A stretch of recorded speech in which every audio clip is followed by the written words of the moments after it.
Well, hello, everyone. Welcome to another episode of Well Said. I am happy to welcome Hans von Spakovsky back to the show. Hans is a senior legal fellow at the Heritage Foundation and is an authority on a wide range of issues, including civil rights, civil justice, immigration, and the First Amendment. Thank you, Hans, for joining the show. Cherise, thanks for having me back. So, you wrote an article recently in the Post, and I want you to just kind of start us off there. So, let's talk about the story of Pamela Karlan. Give us some Right. background and tell us what went on with this unethical government official. Well, when the Biden administration came in, of course, they put in political appointees all over the government. And one of the people they appointed into the Civil Rights Division of the Justice Department was a woman named Pam Karlan. They put her in as the number two, but because the primary position wasn't filled for a very long time, she basically was the acting assistant attorney general for civil rights for a very long time. So she ran the Civil Rights Division. And this, folks should know, this is the division that supposedly enforces all our laws against discrimination, but it's the division also that's been used by the Biden administration to attack, for example, states putting in election reforms. In the cases against universities who are discriminating on the basis of race in their admissions, as soon as the Biden administration came in, they shut down all those investigations. Anyway, Yeah. Pam Karlan recently resigned at the beginning of July, only one day before the Justice Department finally responded to a Freedom of Information Act request on her records, which showed that for the entire time she was working as a official federal government lawyer in the Justice Department, 17 months, she continued to receive her salary from Stanford University, where she's a tenured law professor. If you can believe this, $1 million a year. That's her salary. When I saw that number, I couldn't believe it. I was like, who Yeah. on earth makes not only $1 million a year, but in the university system, like in the education field, makes it $1 million a year? That blows my mind. Well, I don't know of professors that do that, and it would be very revealing to know, are there specific donors to the university who are paying her salary, who Yeah. perhaps have an interest in what the Justice Department is doing? And that's an unanswered question at this point. Wow. Who initiated the FOIA request and kind of like why was that? Why was that put in? Well, it was another conservative organization who has been concentrating on Carlin because Okay. she is such a radical leftist. Yeah. In 2019, she appeared before Congress to testify on why President Trump should be impeached. And she has been working on very left wing causes for a long time. I'm familiar with her because of one specific incident that brought her to my attention back in the 1990s when half a dozen individuals down in Greene County, Alabama, were prosecuted by the Clinton Justice Department Hmm. for voter fraud. They were all convicted. They were literally stealing ballots from Black voters. It's predominantly African American county. And guess who was down there trying to get these defendants off? Pam Karlan. So she was defending the Democrats who were stealing votes from the black That is exactly right. Yes. Very interesting. Yeah, it is interesting how the tables have turned. Everyone kind of just like completely forgets about that piece of American history, right? When it comes to Right. these various social justice movements. Okay, so let's go back to Karlan. So she Yes. not only was making $1 million a year from Stanford, but she was also working for the government, making almost $200,000 a year, right? With them. Well, then, yes. yeah. So let's talk Yes. about where that money went. But the Justice Department apparently donated that money to Stanford University. Now, you To and I her both know. employer, to her other Yeah. employer. Yeah, Stanford University has one of the largest endowments in the country, and they get literally millions and millions of dollars in government funding through grants and all kinds of other sources of money. And so the Justice Department is donating her salary to them. By the way, that's a potential violation of federal law because Congress did not give them permission to Right. donate money to Stanford University. Yeah, so that's what I was going to ask you is like how common is it for the federal government to make random donations to nonprofit organizations? Is that normal? Is that a thing? Or No, it's not. It's not normal. People apply for grants. Organizations apply for grants to carry out specific contracts and duties and things like that. But the government just simply making a donation like that, that yeah, doesn't happen. and this is taxpayer money because Right. obviously the taxpayers are the ones funding government salaries. So Right. that's very fascinating. So the Biden administration took taxpayer money, donated it to Stanford, her employer, who's and you mentioned this in your article how this just seems like an elaborate shell game because it's Right. just moving around the money and it somehow ends up back in her pocket and she's like going forward for the interests of whoever it is where this money is coming from, not the American public though.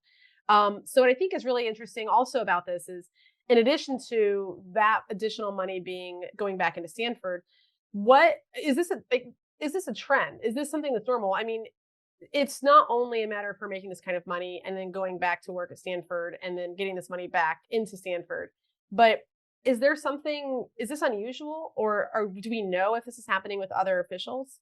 Don't know if it's happening with other officials. I was so surprised by this that I actually looked up the law because I thought this must violate federal law, and I found that there's apparently this little used, relatively obscure federal law that allows the federal government to appoint individuals from state and local governments to federal positions on a temporary basis and also individuals from educational institutions. I don't recall ever seeing that being used before, but that's apparently how they Oh, got around the law that would otherwise bar this. But oh, look, interesting. Yeah.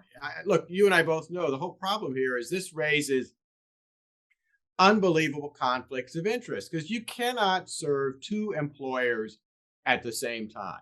And there are very specific examples related to Carlin when I think she potentially violated professional ethics rules with the actions that she took.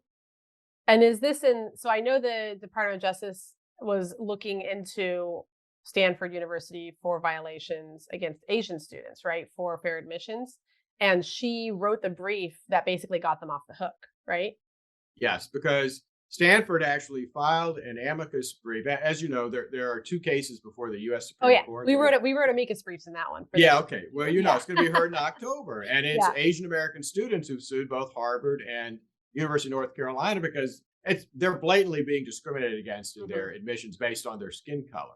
Well, Stanford University, her first employer, filed an amicus brief supporting Harvard engaging in such discrimination. Why? Because Stanford engages in that kind of Mhm. discrimination. And who signed the brief on behalf of the Justice Department saying, oh, this kind of discrimination is perfectly okay? Why, Pam Karlan did. So she's supposed to be acting on behalf of the American people. She certainly isn't acting on behalf of Asian American students, but she is acting through her official position Right. to protect Stanford University from potential liability for having engaged in discrimination. Right. And so it's stuff like this that really makes me get to the heart of why I wanted to have you on for this, which is Right.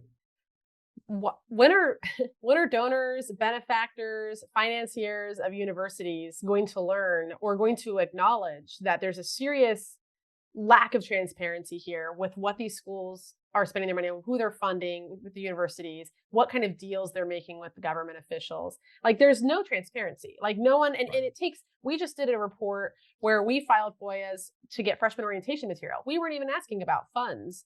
And it took a year just to get enough information to be able to actually come to any conclusions about anything.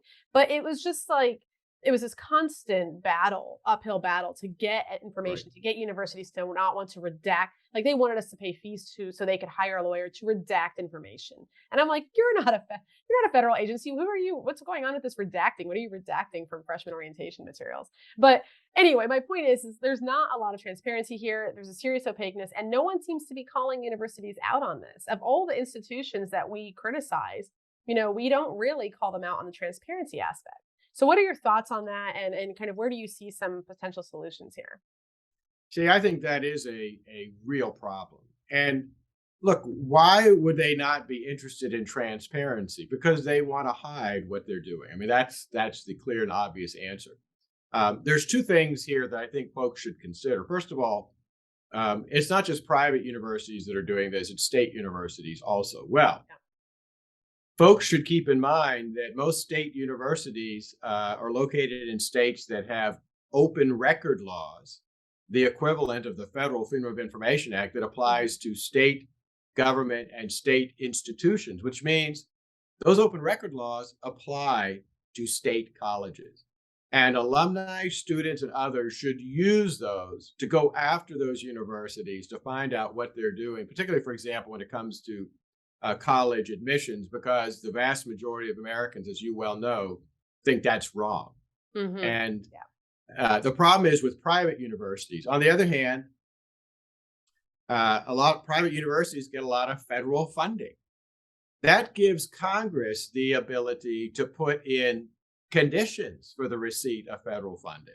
Now, I don't think Democrats who currently control Congress want to do anything about that. But if, as predicted by the polling, Republicans, for example, win the House, I think they need to consider putting in provisions on any kind of appropriations bill that provides any type of funding, whether it's research grants, student loans, anything else, for any university in the country, to put in conditions that will require them to respond to Open Records Act, basically puts them under the same kind of conditions as the federal government is under the Freedom of Information Act. No, that would be a fantastic idea, because I tell you, they know how to circumvent the system. They have figured that out for sure. And so I guess my next question is, once we find out, so say we do get some information that's really damning to about a university or the overall institution generally, like, what do we do next? Because the universities are they're so well funded. There's a lot of money there. They are just these giant beasts to be reckoned with.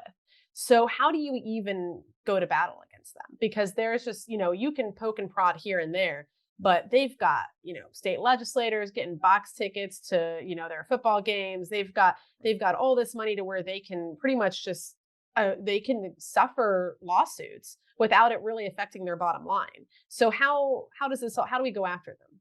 Boy, that's a tough proposition.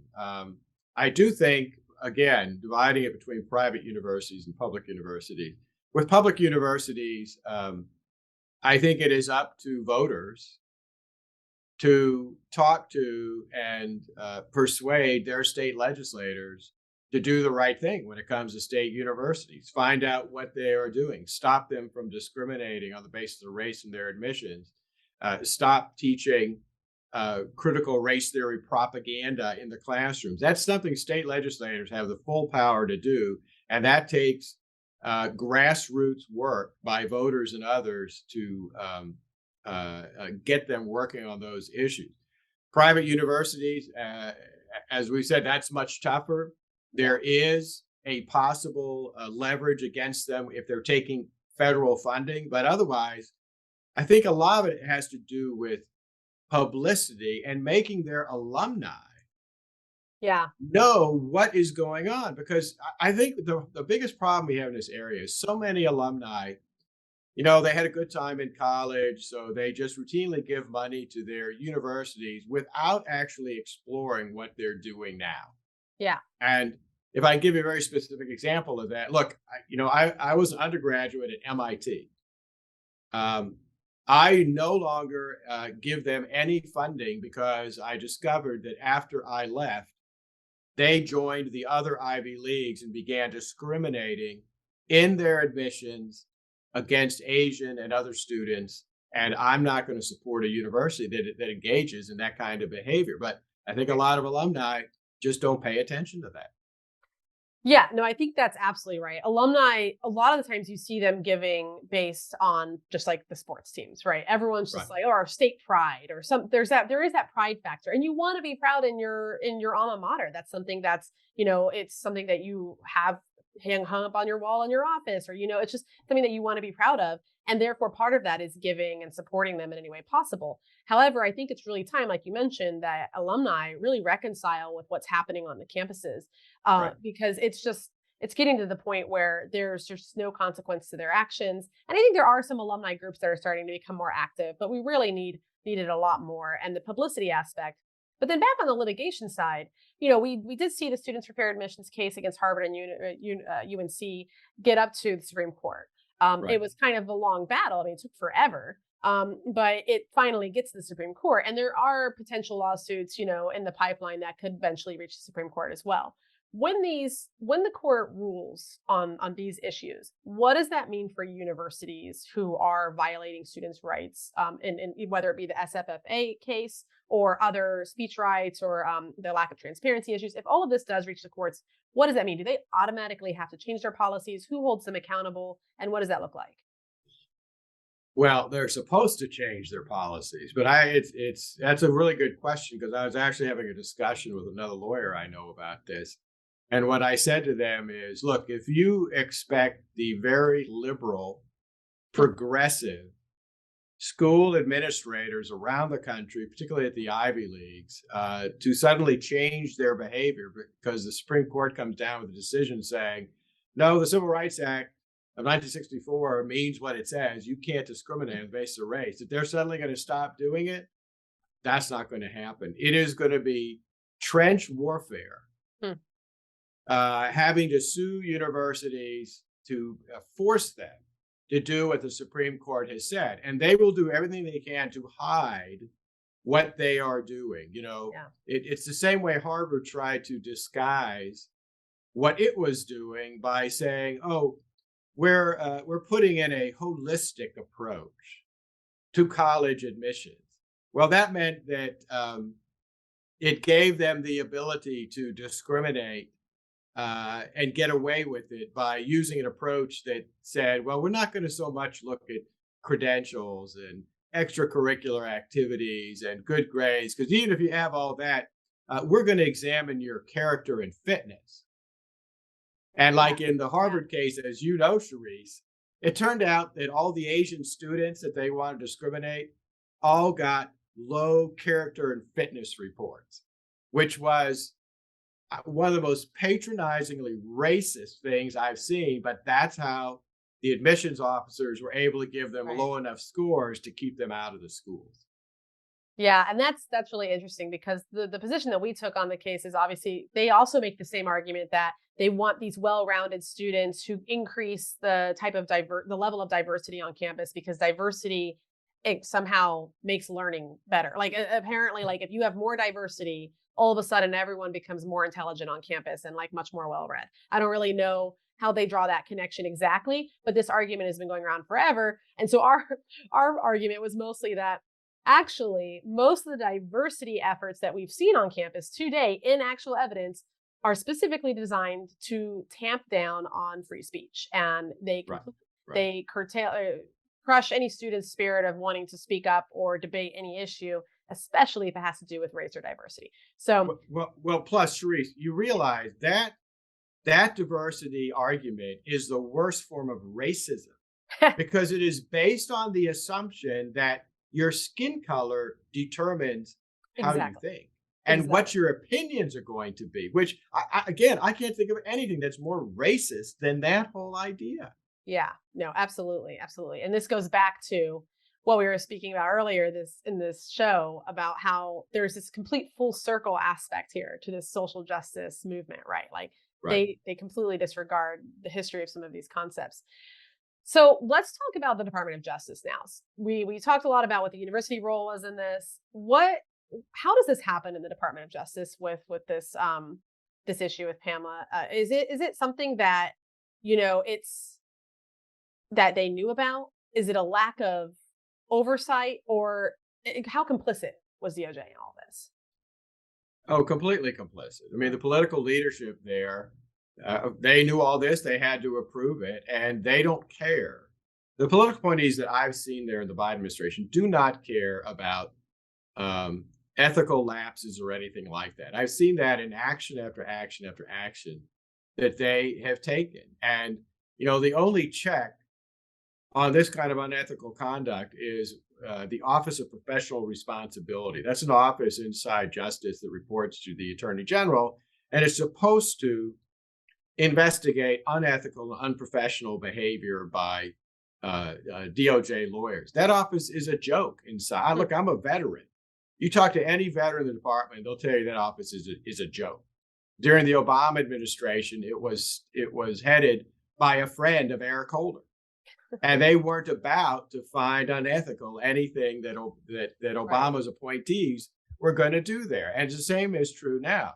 The only other exception is the Inspector General. He's pretty good, the Justice Department, but um, that's out of his province. You know, he's supposed to investigate waste and fraud and things like that. Unethical, unprofessional behavior is something that his office doesn't generally look at. So if they're complicit, what is the role? Like, so say this, you expose this in the article, the FOIA, I assume this is going to get a little bit more exposure, hopefully. I don't know how Right. much it's going to get covered up, right? Say this does take hold and some folks start to investigate DOJ's role in all of this and Stanford or whatnot, or Pamela. What would that investigation look like? Where does the focus need to be? And kind of what would our expectations be at the end of that? Well, one of the things that I think could be done is filing a complaint with Miss Carlin's bar association, which I assume is in Mm, California, because I think she had an irreconcilable conflict of interest in yeah. representing two different clients, the federal government and Stanford University. Unfortunately, most bar associations these days are also Yeah. very liberal, and they have a tendency not to want to find against a liberal lawyer who they like or admire with the work they're doing. Hmm. So unfortunately, there just doesn't seem to be a lot that can be done about this other than publicizing it Yeah. and making sure people are aware that these are the kind of shenanigans that are going on in the current Justice Department. Wow. I mean, it's scary to think though, with when you think of like the administrative state or these types of things with Right, the executive branch, how much power there is there and right. how little oversight and how little power we have as citizens to push back or Yeah, to demand transparency or anything like that. that is unfortunately true, and you can see the extremes of this if you just think back to the fact that the Attorney General, Merrick Garland, actually formed, unbelievably, a task force to investigate parents who were showing up at school board Yeah. meetings, protesting about the propaganda being taught to their kids and wanting to label them as domestic terrorists. And part of his task force he brought in was not only um, the FBI, but he even included, if you can believe this, the National Security Division of the Justice Department. The National Security Division's job is going after terrorists and foreign spies, and he was bringing them into a task force to look at Wow. parents. That is how totally out of hand Yeah. the Justice Department has gotten. And I just heard today that I guess there was a hearing with the FBI. I think Right. Senator Ted Cruz called them out about there was a leaked, I think the Veritas Project leaked it, internal document listing signs of a terrorist as flying Betsy Ross flags or the Gadsden flag. I was like, Right. my husband and I fly our Betsy Ross flag, and we have a Gadsden license plate on So, one of so, our cars. so do we. So I'm wondering when the FBI is going to show up at my I guess front door because I have a Gadsden flag. I guess we're all terrorists. And that was a sign of like extreme terrorism, apparently, according to Right. their internal documents. But yeah, you're right. So they're running amok and they're basically targeting their political enemies. I mean, this is Yes. something that it's something unprecedented, I think, in this country. And I don't know, would you agree that this is unprecedented or have It you it thought of is, it and before? it is extremely dangerous. Look, I'm first generation American, as you know. Mm, My mother grew up in Nazi Germany. My father was Russian, dealt with the communists, with the secret police, and the targeting using law enforcement organs of the government to target folks because of their political beliefs or because they're political opponents of people in office. That takes us down the road of tyranny. That's what you see yeah. in third world countries. And I am just shocked that this is going on in the United States. Yeah. Yeah, I know, especially if you're first generation. I mean, I think you've mentioned to me, but your parents were like dealing with these things very much firsthand. Yes. And that's just something that, yeah, I had I think it was a Russian national security professor in grad school, and he he had served in the intelligence agency and in sector in Russia during the communist regime, and he talked about how terrible it was and how terrifying it was. You were always looking over your shoulder, worrying Right. if something was going to happen to you, if you were all of a sudden deemed, a competition to someone or an enemy of some political enemy of someone. But then now he's been in the U.S. for a while now, and he's mentioned that all of the stuff he's been seeing in just like the last 6 years alone have been pretty scary for him, because it's a lot of this like kind of flashback, like you're constantly walking on eggshells. You don't know who's going to report on you. You don't know if it's going to be your Right. neighbors or your friends or your family members. And it just tears relationships apart, but it is something straight out of like East Germany Stasi. It's anyway. So very, very scary stuff. Hopefully we can combat it by getting, like you mentioned, one of the primary tools here is to get the public more aware of what's going on, Right. get them outraged, get them motivated, and help give them the courage to stand up and demand transparency and accountability. Because I think that's the big issue here, is the lack of courage, or at least the complacency issue, right? A lot of folks Right. think this doesn't affect them directly, so they don't have to do much. And that's And look, I want to compliment your organization, because the way you're trying to preserve the First Amendment rights of students in colleges across the country, that's really important. When you're a student, it is scary to speak up, particularly if you think, well, your professor's going to mark your grade down because you give an opinion that disagrees with them, or the administration is going to suspend you because you're talking about or spouting an opinion that they think is somehow going to annoy or hurt other people. Yeah. And it we need more nonprofit organizations who are willing to go in and help these students stand up for what's right. Yeah, I completely agree. And that's something that I often tell folks. I'm like, look, we're not afraid to be the bad guys here. And I think, especially with universities, a lot of folks are, because as we mentioned throughout this whole episode, there's a lot of special interests at hand. And Yeah. so, it's difficult to go after these very large institutions. One more thing I want to touch on is, so we've talked about the role of the universities in this and the role of the federal government, or at least the executive branch. But I want to talk about the role of Congress in all of this, Right. because you mentioned that getting the people interested and involved, we can work on, people can reach out to their state legislators, can reach out to their local congressmen or congresswomen. But what can Congress actually do? So if they say there's this huge uproar from the public about these issues, what could Congress do to put a stop or an end to some of this? Well, for example, they could clarify that the Civil Rights Act of 1964 bars all racial discrimination in education. So there's no allowing universities to say, well, we want diversity and therefore we should be allowed to discriminate. And that's a wrong interpretation of the Right. Civil Rights Act. But Congress could easily dispose of this and easily dispose of all these lawsuits by simply clarifying that particular statute.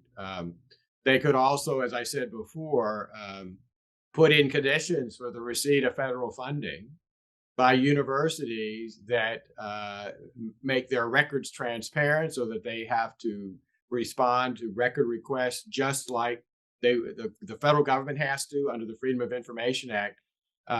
It's things like that that could make a real difference in universities and colleges across the country.